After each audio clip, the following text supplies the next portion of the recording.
Warangal collector అంటే Warangal best district అనమాట, one of the best district మన రాష్ట్రంలో. కానీ నక్సలైట్ల మూమెంట్ ఎక్కువైపోయి కొంచెం తగ్గిపోయింది, కానీ దాని ఇది లేకపోతే ఎవరైనా సరే ఐఏఎస్ ఆఫీసర్ ఆ జిల్లా కలెక్టర్ కావాలనుకుంటారు. కొన్ని ఉంటాయి అట్లా ప్రతి రాష్ట్రంలో, కృష్ణా, గుంటూరు, విశాఖపట్నం, వరంగల్ అట్లా. ఇవి దీనికి కలెక్టర్ వస్తే చాలా ప్రెస్టీజియస్గా అనుకుంటారు, అది క్రెడిట్ అనుకుంటారు. ఆ విధంగా నేను వరంగల్ కలెక్టర్గా వెళ్ళినప్పుడు ఏదైనా చేయాలి ఈ జిల్లాలో, మనకు అదృష్టం కొద్దీ ఈ జిల్లాకు కలెక్టర్ అయ్యామని చెప్పి దేనికి సంకోచపడకుండా నాకు అనుకున్నదల్లా చేయగలిగే అవకాశం వచ్చింది, చేశాను కూడా అనమాట. అలా చేయడంలో ఒకసారి ఒక ఎన్కౌంటర్ జరిగితే ఆ ఎన్కౌంటర్ గురించి నేనేమి కలెక్టర్ ఏమి మాట్లాడలేదు అని చెప్పి వాళ్ళు కలెక్టర్ని టార్గెట్ చేశారు. వాళ్ళు కలెక్టర్ని మేము చంపేస్తాము అని చెప్పేసి ఒక ఇంటర్వ్యూ ఇచ్చారు. ఒక ఆయన టాప్ నక్సలైట్ లీడరు టీవీ వాళ్ళంతా చూపించడం మొదలుపెట్టారు. ఇప్పుడు అందరూ భయపడిపోయారు అనమాట. నువ్వు వెళ్ళిపో ఇక్కడ నుంచి, ఎవరితో కలవద్దు, సెక్యూరిటీ ఇంక్రీజ్ చేసుకో, ఇవన్నీ చెప్పారు. అప్పుడు ఒక పూట మాత్రమే అనిపించింది, అయ్యో అనిపించింది, కానీ మరుసటి రోజు నుంచి దాని గురించి అసలు ఆలోచించలేదు. సరే అయిపోతే అది ఇంకా బాగుంటుంది కదా, మనల్ని అటాక్ చేసినప్పుడు చూద్దాంలే అని చెప్పి. ఆ తర్వాత ఆ జిల్లాలో అతి ముఖ్యమైనటువంటి ఈ మేడారం జాతరకి అడ్మినిస్ట్రేషన్కి పెద్ద ప్రాబ్లం ఏంటంటే ఒక బ్రిడ్జి కావాలి అక్కడ, ఒక వాగు పైన. ఆ బ్రిడ్జి ప్రతిసారి అది 2 ఏళ్ళకి ఒకసారి వస్తుంది ఆ జాతర, సమ్మక్క సారలమ్మ జాతర. ఆ జాతరకు అడ్మినిస్ట్రేషన్కి పెద్ద సవాల్ ఏంటంటే ఏమి ప్రాబ్లం లేకుండా లక్షల మంది అక్కడ అసెంబ్లీ అవుతే వాళ్ళని హ్యాండిల్ చేయాలి. దానికి అతి అవసరమైనది ఆ బ్రిడ్జి అనమాట. వాగులో నీళ్ళు వస్తుంటాయి స్నానాలకి, ఆ పక్కకి ఈ పక్కకి ప్రజలు మూవ్ అవుతూ ఉండాలి. అంతవరకు 2 ఏళ్ళకి ఒకసారి అది వచ్చినప్పుడు బ్రిడ్జి కడతామనుకుంటున్నారు అధికారులు కానీ యంత్రాంగం కానీ, అది అయిపోగానే మర్చిపోతున్నారు అనమాట. అది 30 ఏళ్ళ నుంచి జరుగుతుంది అని చెప్పారు. సో దాన్ని కట్టేదానికి నేను ప్రయత్నం మొదలుపెట్టాను. అప్పుడు అడిగితే 6 నెలలు ఉంది, 6 నెలల్లో బ్రిడ్జ్ ఎక్కడ కడతారు, అది కుదరదు, నెక్స్ట్ ఇయర్ చూద్దాంలేండి, నెక్స్ట్ జాతరకు చూద్దాంలేండి అని అన్నారు. నాకేంటంటే అప్పుడు అక్కడ లోకల్గా ఒక అతను కాంట్రాక్టర్, పాపం అప్పుడు లేడైనా, ఆ రోజు సార్ నేను కడతాను అన్నాడు 6 నెలలకి. మినిస్టర్ గారు ఏమో ఒప్పుకోరు, టెండర్ ప్రాసెస్ ఇవన్నీ అయ్యేటప్పటికి నీకు టైం అయిపోతుంది, ఇంత లోపల ఎక్కడ కడతారని. తర్వాత అప్పుడు సీఎం గారిని అడిగాను. సీఎం గారిని అడిగితే సీఎం గారు కట్టేయమన్నాడు. కట్టేయమంటే అప్పుడు దాన్ని నామినేషన్ పైన, అంటే టెండర్లు పిలవలేదు, రూల్ ప్రకారం ఏమీ చేయకుండా లోకల్గా చూసి ఆర్డర్ ఇచ్చాం. 6 నెలలు సంవత్సరం మామూలుగా పడుతుంది అలాంటి బ్రిడ్జ్ కట్టాలంటే, దాన్ని 37 రోజుల్లో కట్టించేశాను అనమాట. ఆ 37 రోజుల్లో ఆ కట్టినటువంటి బ్రిడ్జి ఎంత మంచిగా వచ్చిందంటే జిల్లా యంత్రాంగానికి నిద్రపట్టని స్థితిలో, అంటే ఆ జాతర చేయాలంటే ఎంత కష్టంగా ఉంటుందో అవి అన్నీ సమసిపోయి చాలా చక్కగా ఆ బ్రిడ్జి ఉపయోగపడింది అనమాట. ఆ బ్రిడ్జి కట్టినందుకు జిల్లా అడ్మినిస్ట్రేషన్కి చాలా మంచి పేరు వచ్చింది. అసలు అక్కడ ఆ వైపుకి అసలు మినిస్టర్లు కానీ ఎమ్మెల్యేలు కూడా పోరు, నక్సలైట్ల అభయారణ్యం అనమాట, లోపల ఎక్కడో ఏటూరు నాగారం దగ్గర. అలాంటిది సీఎం గారు వచ్చి దాన్ని ఇనాగ్రేట్ చేశారు. సో ఆ విధంగా ఒక్కొక్క అవకాశాలని ఉపయోగించుకున్నప్పుడు ఆ జిల్లాలో మనకి మంచి పేరు వచ్చిందనమాట. ఇది వరంగల్లో ఇంకా అది కాకుండా చాలా చెరువులు రిపేర్ చేయడం కానీ, రోడ్లు వేయడం కానీ, ఎక్కడెక్కడో మారుమూల గ్రామాల్లో రోడ్లు వేయడం. అన్నింటికన్నా ముఖ్యం నక్సలైట్ యాక్టివిటీకి ఒక కారణం ఏంటంటే రైతుల దగ్గర సరైనటువంటి రికార్డ్స్ ఉండవు. ఆ రికార్డ్స్ లేనప్పుడు, ఎందుకంటే ఇది నిజాం పరిపాలనలో ఉన్నటువంటి గ్రామాలు కాబట్టి కొన్ని సమయాల్లో ఒక పెక్యులర్ సిచ్యువేషన్ వల్ల రైతులు భూమి సాగు చేసుకుంటుంటారు, కానీ అతను దానికి ఓనర్ కాదు. ఆ ఓనర్ అనేవాడు ఎక్కడో ఉంటాడు, ఒక 1000 ఎకరాల్లో 2000 ఎకరాల్లో, ఒక ఊర్లో అయితే 8000 ఎకరాలు ఒకటే ఓనర్ ఎక్కడో, ఆయన మరి హైదరాబాద్లో ఉన్నాడో న్యూయార్క్లో ఉన్నాడో తెలియదు, కానీ ఈ 8000 ఎకరాలు దాదాపు ఒక 1000-2000 మంది గ్రామాల్లో సాగు చేసుకుంటూ ఉంటారు. వాళ్ళు సాగు చేసుకోవడం వరకే తప్పితే వాళ్ళకి లోన్లు పుట్టవు, అమ్ముకుంటే దానికి కొనేదానికి అవకాశం ఉండదు. ఏదైనా తగు వస్తే తహసీల్దార్ దగ్గరికి పోతే వాళ్ళు ఎంటర్టైన్ చేయరు.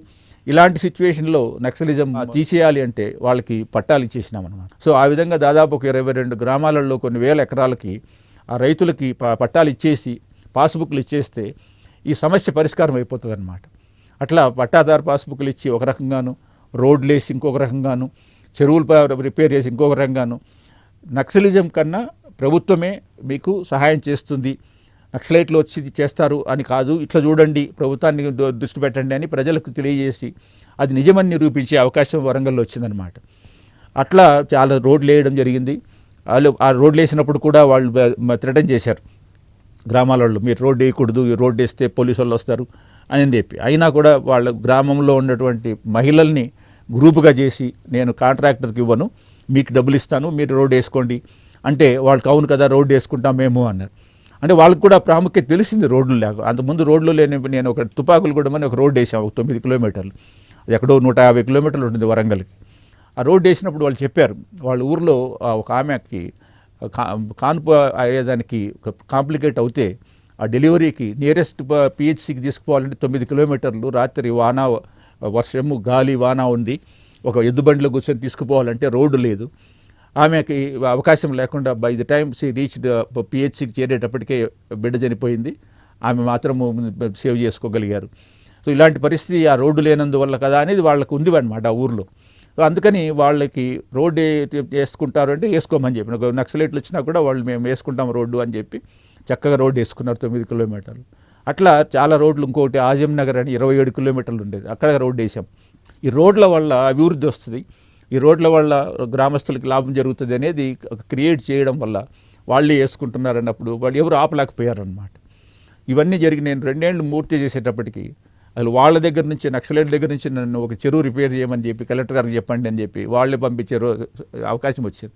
అట్లా ఒక చెరువు ఎప్పుడో 100 సంవత్సరాల క్రితం ఈ రామప్ప, పాకాల ఇలాంటి చెరువుల్లో ఒక చెరువు తెగిపోతే అది అడవిలో ఉంటే దాన్ని రిపేర్ చేసి చెరువు మళ్ళీ ఇరిగేషన్కి లెవెల్ తీసుకొచ్చామన్నమాట. అట్లా చేయగలిగే అవకాశాలు వచ్చాయి. ఆ జిల్లాలో, వరంగల్ జిల్లాలో చాలా పనులు చేసి వాళ్ళకి ఉపయోగపడేటట్లు అభివృద్ధి చూపించామన్నమాట.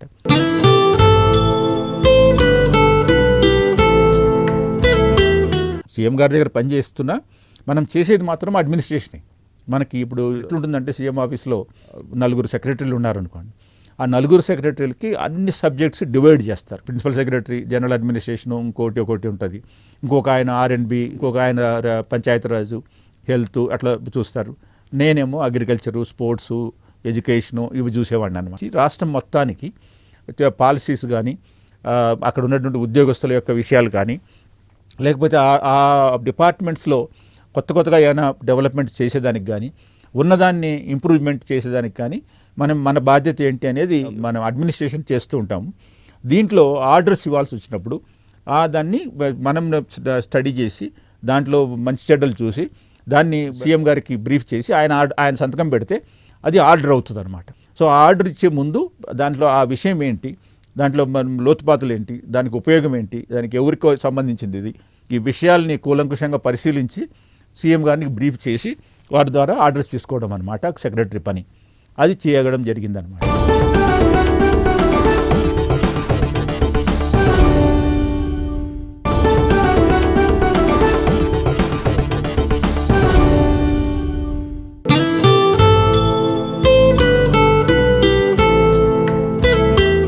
నాకు యాక్చువల్గా రాజశేఖర రెడ్డి గారు మొట్టమొదట ఎమ్మెల్యే అయినప్పటి నుంచి పరిచయం అనమాట.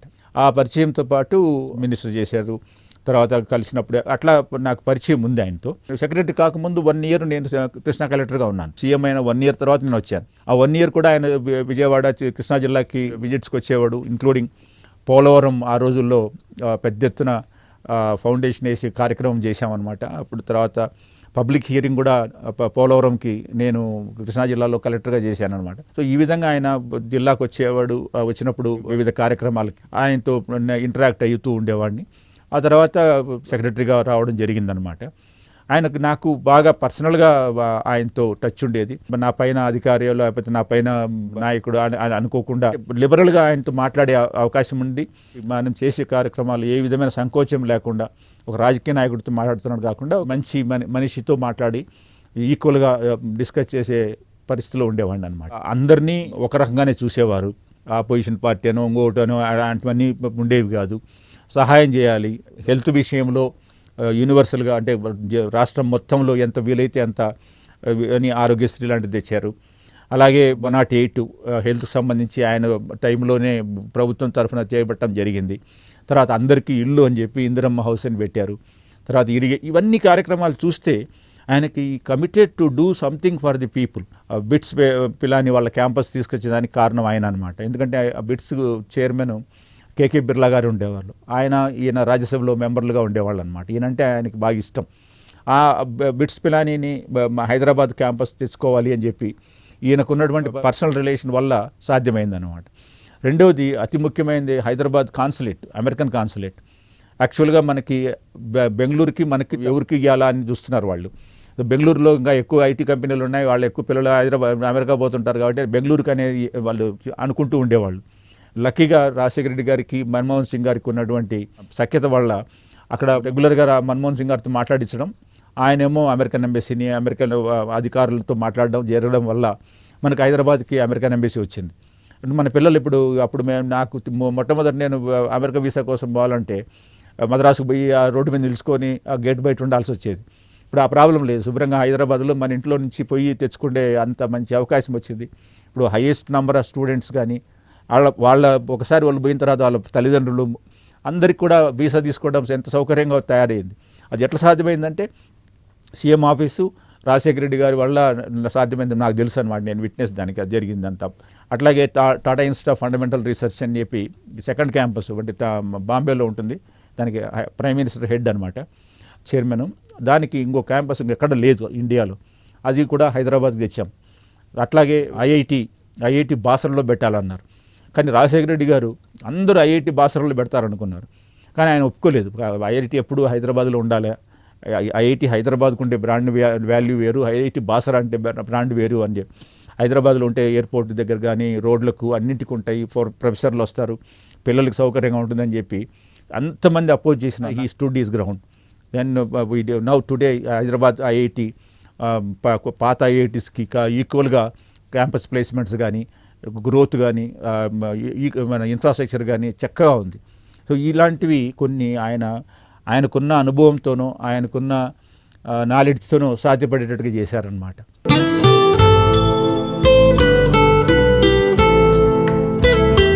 నేను కృష్ణా జిల్లాలో ఉన్నప్పుడు 2 సంఘటనలు జరిగాయి. ఉదయము 6:30కి భూమి కంపించింది విజయవాడలో కూడా. ఇండోనేషియాలో వచ్చినటువంటి భూకంపం యొక్క ప్రకంపనలు మనకు కూడా కనిపిస్తాయి, అందుకని మన దగ్గర సిస్మోగ్రాఫ్లో ఉన్నాయాక ఇవి అది అనిపించింది విజయవాడ భూకంపం వచ్చిందని అన్నారు. సో నేను ప్రజలకు భయపడకుండా ధైర్యంగా టీవీలో చెప్పాను, ఎవరు భయపడాల్సిన పని లేదు, దాని ఎఫెక్ట్ బురికే కంపనలు మన దగ్గర వచ్చాయి అని చెప్పి నేను టీవీలో చెప్పి విజయవాడలో ఉన్నాను. 9:30కి మచిలీపట్నం బీచ్లో అవుట్ పోస్ట్ ఉంటుంది, పోలీసు కానిస్టేబుల్స్ ఉంటారు అక్కడ ఏమీ జరగకుండా లా అండ్ ఆర్డర్ కోసమని. వాళ్ళ దగ్గర నుంచి ఎంఆర్ఓ నుంచి నాకు ఫోన్ వచ్చింది, సార్ ఇదేదో అలా వచ్చేస్తుంది, ఇక్కడ స్నానం చేసే వాళ్ళు కొట్టుకుపోతున్నారు అన్న. ఇంత లోపల అక్కడికి ఆర్డీఓ కూడా చేరాడు. నేను అక్కడికి వెళ్ళేటప్పుడు దాదాపు 20 పైన డెడ్ బాడీస్ వచ్చేసినాయి. పోస్ట్ మార్టం చేయడాలు, తర్వాత వాళ్ళకి రిలీఫ్ వాళ్ళు డబ్బులు ఇవ్వడాలు, వివిధ ప్లేస్ల నుంచి వచ్చిన వాళ్ళు అంబులెన్స్లో పంపించడాలు జరిగిందనమాట. వెంటనే రాజకీయ నాయకులు తయారైపోయినారు. మరుసటి రోజు ఏం పేపర్లు వేశారంటే కలెక్టర్ విజయవాడలో ఉన్నాడు కాబట్టి సునామీ వచ్చింది కాబట్టి ఇంతమంది చనిపోయారు. సో మచిలీపట్నం హెడ్ క్వార్టర్స్లో కలెక్టర్ లేడు కాబట్టి సునామీ వచ్చింది, కలెక్టర్ లేడు కాబట్టి మనుషులు చచ్చిపోయారండి. దానికి అర్థమే లేదు అసలు, కానీ పేపర్లో పెద్దగా రాశారనమాట. వాళ్ళు అది స్టాండర్డ్ ప్రాక్టీస్ మచిలీపట్నంలో. కలెక్టర్ ఎప్పుడు విజయవాడలో ఉంటాడు అంటే నేనే కాదు, నాకు ముందు వాళ్ళు కూడా అంతేనమాట. దీన్ని అపోజిషన్ నాయకులు వెంటనే చూసారా, మేము చెప్పాము ఈ కలెక్టర్ ఎప్పుడు విజయవాడలో ఉంటాడు అని. సో అప్పుడు ఏమనుకోండి నవ్వుకుంటాం అంతే. మరుసటి రోజు పేపర్లో వస్తుంది, ఆహా ఈయన ఇన్ఎఫిషియెంట్ కలెక్టరు, ఈయన చేతకాని కలెక్టరు. కానీ ఇలాంటివన్నీ సర్వసాధారణంగా జరుగుతుంటే వీ ఫేస్ ఇట్.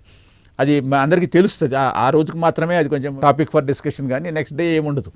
సో ఇలాంటివి క్రిటిసిజంలు ఉంటాయి.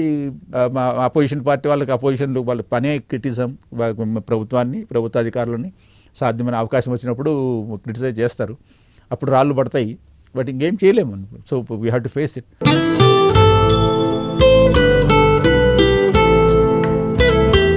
రాజకీయాల్లో నచ్చని కన్నా రాజకీయ నాయకుడికి ప్రభుత్వ అధికారికి ఒక ఫండమెంటల్ డిఫరెన్స్ ఏంటంటే, రాజకీయ నాయకుడిది 5 ఏళ్ల టెన్యూర్, అంటే ప్రతి 5 ఏళ్ళకు ఒకసారి ఎలక్షన్లకు పోవాలి, గెలవచ్చు, ఓడిపోవచ్చు, గెలిస్తేనేమో రాజరికము, ఓడిపోతేనేమో ఇంట్లో కూర్చోవాలి, ఏమీ అన్ని రకాలుగా కూడా పెద్ద అవకాశం ఉండదు. గెలిస్తే పర్వాలేదు, అధికారం వస్తుంది, అధికారంలో ఏదైనా సాధించవచ్చు అన్నమాట. సో ఈ ఇన్సెక్యూర్గా, అంటే 5 ఏళ్ళకు ఒకసారి వస్తుందో రాదో అనేటువంటి ఇన్సెక్యూరిటీ రాజకీయ నాయకుడికి ఉంటుంది. అది సర్పంచ్ అయినా సరే, ఎంపీ గారైనా సరే, మినిస్టరు, సీఎం ఎవరైనా సరే, ప్రతి ఒక్కరికి 5 ఏళ్ళ టెన్యూర్ కన్నా మించి ఉండదు. వేరే ప్రభుత్వ ఉద్యోగికి 30 ఏళ్ళ టెన్యూర్ ఉంటుంది. ఒకసారి ప్రభుత్వ ఉద్యోగంలో పర్మనెంట్ ఉద్యోగం అయిపోతే ఇంకా 30 ఏళ్ల పాటు దాదాపు మనము మరీ భయంకరమైనటువంటి తప్పులు చేసి నేర నిరూపణ అయితే తప్పితే ఉద్యోగం పెరిగే అవకాశం ఉండదు. అంటే ఇక్కడ ఇన్సెక్యూరిటీ అండ్ సెక్యూరిటీ అన్నమాట. సో ఈ ఇన్సెక్యూర్గా ఉన్నటువంటి రాజకీయ నాయకులు కొన్ని లోపాలు ఉండొచ్చునేమో, వాళ్ళు తప్పులు చేయొచ్చునేమో, కానీ ఏమీ లేని సెక్యూర్గా ఉండేటువంటి ప్రభుత్వ ఉద్యోగి లోపాలు ఉండకుండా చేయాలి, తప్పులు చేయకుండా చేయాలి. ఇది బేసిక్ కాన్సెప్ట్ అన్నమాట. సో ఆ తర్వాత ఇంకా కరప్షన్ గురించి కానీ, తప్పులు చేయడం గురించి కానీ, ఇవన్నీ ఇన్ఫ్లుయెన్స్ చేస్తూ ఉంటాయి ఈ security and insecurity, secure of tenure బట్టి. సో నేనేమంటానంటే రాజకీయ నాయకులు ఇప్పుడు ఉదాహరణకి రాజశేఖర రెడ్డి గారు, నేను సీఎం గారి దగ్గర ఉన్నప్పుడు ₹2 బియ్యము ఇంట్రడ్యూస్ చేస్తామన్నారు. అప్పుడు 5.5 రూపాయలు ఉంది కిలో బియ్యం, రేషన్ కార్డు పైన ఇచ్చే బియ్యం బీదవాళ్ళకి. రాజకీయంగా ఆయన ఆ డెసిషన్ తీసుకోవాలి. నేను ప్రభుత్వ ఉద్యోగిగా నేనేమంటానంటే దానివల్ల దాదాపు 1000 కోట్లు బడ్జెట్ మనము ఖర్చు పెట్టాల్సి వస్తుంది. ఇప్పుడు అవసరమా? ఎప్పుడో 20-30 ఏళ్ల క్రితం బియ్యం 2.5-3 రూపాయలు ఉన్నప్పుడు ₹2 ఇచ్చారు. ఇప్పుడు దాదాపు 10-12 రూపాయలు అయింది కిలో. ఇప్పుడు మనము 5.5 కన్నా ఇవ్వకపోతే ఎట్లా? ₹2 ఇస్తే చాలా బర్డన్ అవుతుందంటే ఆయన ససేమని వినలేదు అసలు. Decided to go for that. అందుకనే ₹2 బియ్యం మళ్ళా ఇంట్రొడ్యూస్ చేయడం జరిగింది ఆయన పేరు. అంటే అది రాజకీయ నిర్ణయం అన్నమాట. నేను ప్రభుత్వ ఉద్యోగి, నేను దాన్ని అపోజ్ చేశాను, కానీ నన్ను పక్కకు చూస్తే ఆయన చేశారు. సో రాజకీయాలకు వాళ్ళ అవసరం, వాళ్ళు ప్రజలకు మంచి చేయాలి, ప్రజలకు ఉపయోగపడేది చేయాలి, వాళ్ళ ద్వారా ఓట్లు సంపాదించుకోవాలి, మళ్ళీ అధికారంకి రావాలి అనేది రాజకీయం.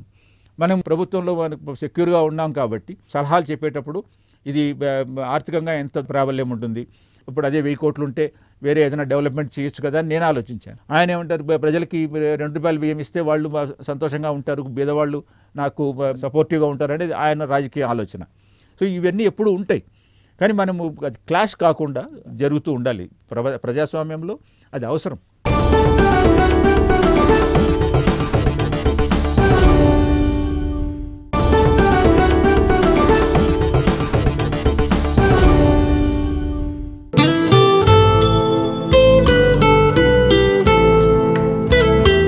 కరప్షన్ అనేది అది యాటిట్యూడ్.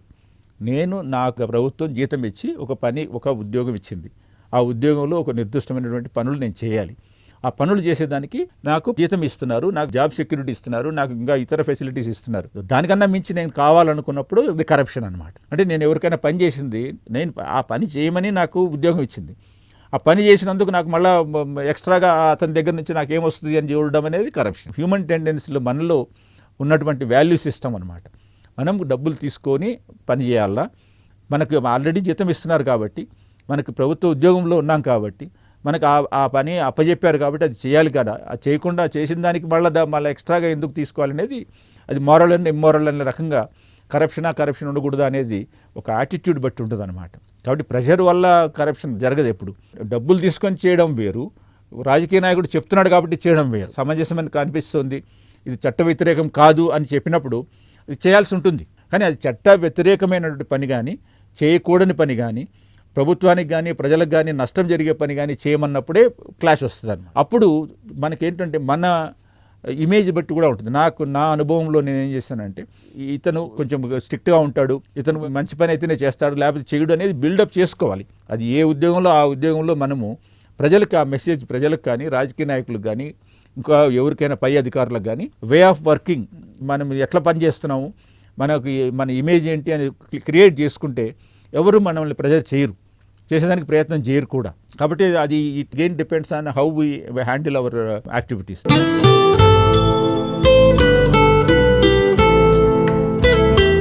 ప్రభుత్వ ఉద్యోగులు మీకున్నటువంటి సెక్యూరిటీ వల్ల, జాబ్ సెక్యూరిటీ వల్ల, ఫెసిలిటీస్ వల్ల, మీకున్నటువంటి డెఫినెట్ ఇన్కమ్ వల్ల, ఇవన్నీ మనకున్నటువంటి అడ్వాంటేజెస్ అనమాట. ఈ అడ్వాంటేజెస్ ఉన్నప్పుడు మీరు దాన్ని సాధ్యమైనంత వరకు టెంప్ట్ కాకుండా, ఏదో పక్కన ఆయన కారు ఉంది నాకు కారు కావాలి, పక్కన ఆయనకి ఇల్లు ఉంది నేను ఇల్లు కావాలని అనే దానికి పరిగెత్తి దానికోసమని టెంప్ట్ కాకుండా, మనం కూడా మంచి పని చేస్తే మంచి పేరు వస్తుంది, ఎలాగూ మనం రిటైర్ అయ్యే లోపల ఇల్లు కొనుక్కోవచ్చు, కారు కొనుక్కోవచ్చు, పెద్ద కష్టం కాదు. కానీ దానికోసం అని చెప్పి దిగజారాల్సిన పని లేదు.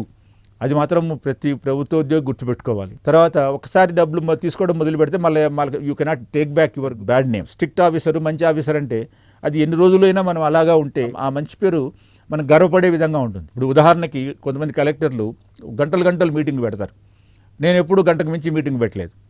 కొంతమంది 10 గంటలకు మీటింగ్ అంటారు, 11కు రారు, 12కు కూడా రారు. ఆఫీసర్లు అక్కడ కూర్చొని ఉంటారు మీటింగ్ హాల్లో, కలెక్టర్ గారు ఏమో రారు.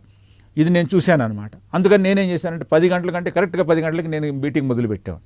అంటే నాకు అనుభవంలో నేను చూసినటువంటి మంచి చెడ్డల్ని నాకు తగినట్లు అడాప్ట్ చేసుకొని దాన్ని నేను కరెక్ట్గా పనిచేసిన రోజుల్లో దాన్ని ఉపయోగపెట్టుకున్నాను అనమాట. అది చేయకూడదు, ఇది చేయాలి, చేయాల్సిన పనులు ఏంటి, చేయకూడని పనులు ఏంటి, ఎలా ప్రవర్తించాలి, ఎలా ప్రవర్తించకూడదు, మనం చేసేటువంటి ప్రయత్నంలో సాధించేదానికి అవకాశము ఈ నేర్చుకున్న పాఠాలు బట్టి ఉంటుందన్నమాట.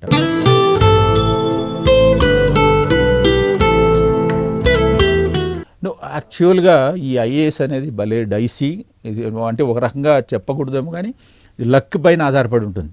ఇప్పుడు అందరూ సెలెక్ట్ అయిన వాళ్ళంతా గొప్ప జీనియస్లని కాదు, సెలెక్ట్ కాని వాళ్ళందరూ తెలివి తక్కువ వాళ్ళని కాదు, అందరికీ తెలివి ఉంటుంది. మేము రాసేటప్పుడు చెప్పేవాళ్ళు అనమాట, పాస్ అయిన వాళ్ళందరూ జీనియస్లు కాదు, ఫెయిల్ అయిన వాళ్ళందరూ డల్ హెడెడ్ కాదు. ఇది ఎట్లాంటి లాటరీలో లాగా 3 లక్షల మంది రాస్తే 1000 మందికి వస్తుంది ఆ ఉద్యోగం.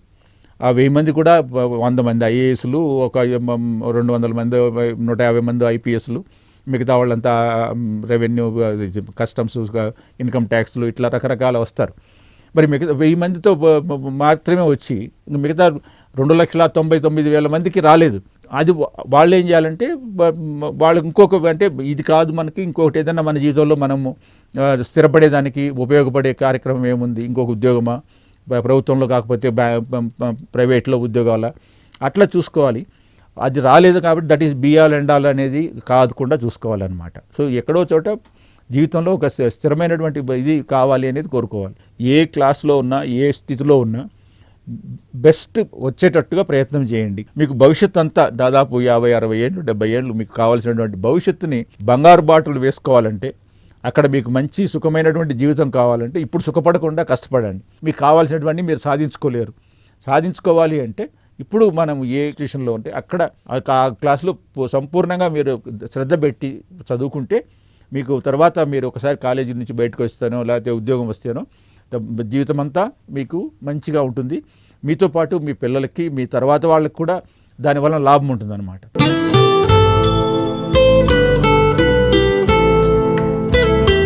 మనకి దేవుడు అనేవాడు ఉన్నాడు. అది ఏ రూపంలో ఉన్నాడు, ఏ దేవుడు ఉన్నాడు అని కాకుండా దేవుడు అనేవాడు అంటే మనకు తెలియకుండా ఒక అజ్ఞాత శక్తి మనల్ని ముందుకు తీసుకుపోతుంది. మనకు జీవితంలో ఏమైనా జరుగుతున్నాయి అంటే అది దైవ కృప అనేది నాకు బాగా నమ్మకం. నేను అది నమ్ముతాను, దేవుడిని మొక్కుతాను, రోజు పూజ కూడా చేస్తాను నేను. ఎందుకంటే మనకి మంచి జరిగినా చెడ్డ జరిగినా ఇప్పుడు అన్ఎక్స్ప్లెయినబుల్గా మనకే తెలుస్తూ ఉంటుంది. ఇది ఎందుకు జరుగుతుంది అనేది మనకు తెలియదు, ఇది ఎందుకు జరగలేదు అనేది మనకు తెలియదు. కాబట్టి దీనికి ఒక అజ్ఞాత శక్తి ఉంది, అది మనల్ని నడిపిస్తుంది. మంచి జరిగినా చెడ్డ జరిగినా అదే కారణము. కాబట్టి మన ప్రయత్నం వరకు మనం మంచి చేసుకుంటూ ముందుకు పోదాం. అది చేస్తూ ఉంటే మనకి మంచి జరుగుతుంది. అంటే it's all reflection of your behaviour or actions అనేది నమ్ముతా బాగానే. మనం మంచి చేసుకుంటూ పోతే మనకు మంచి జరుగుతుంది అనేది.